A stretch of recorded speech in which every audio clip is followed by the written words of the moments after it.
Hello everyone, myself Mrs. Prajwal Gaikwad, Assistant Professor from the Department of Computer Engineering, ASSMS Institute of Information Technology, Pune. Today I am continuing with the Turing machine basics. Now it's part 4. In this, we are going to see the formal definitions for the Turing machine.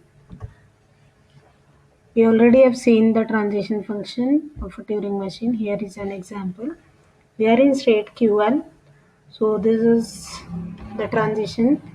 A, when you read A, replace it with B, move to the right, and you are reaching state Q2. Now how it is written?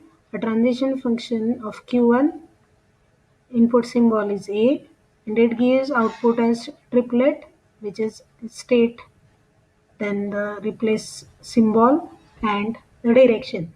So Q1 A gives transition as state Q2 B and direction as R, that is move to right.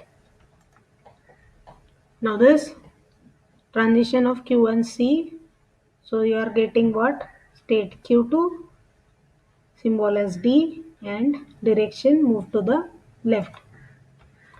Now what the definition of a Turing machine is? It is, can say, a 7 tuple.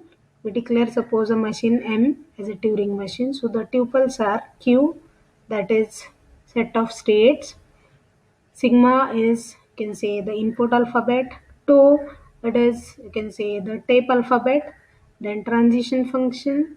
Q0 is the initial state, the star or diamond shape, or you can write it as B also, which is a blank symbol, and final states.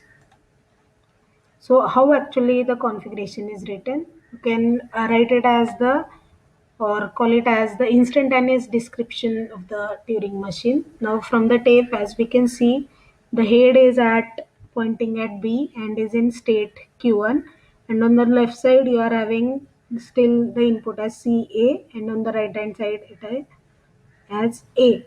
So how we can write is CA, then Q1, that is the state, and what the inputs need to be scanned, that is BA. So while writing it, you're supposed to look at the state of the Turing machine.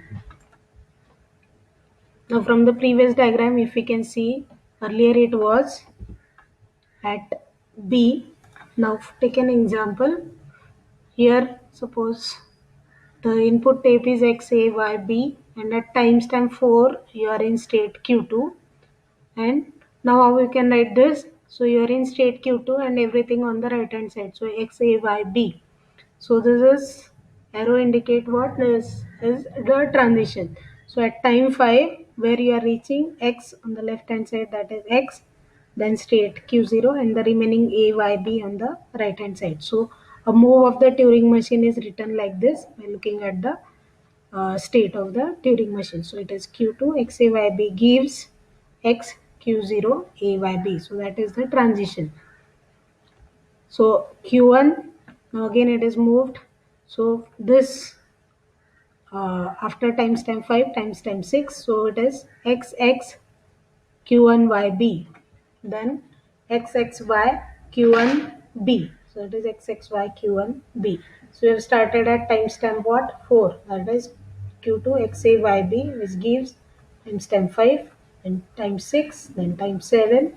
So at time 7 XXY Q1B.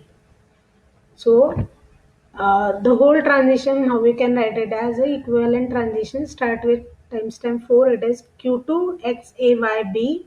It gives, you're supposed to show it with star. Star is, you can say, one or more steps, or 0 or more steps. So it is reaching to this state.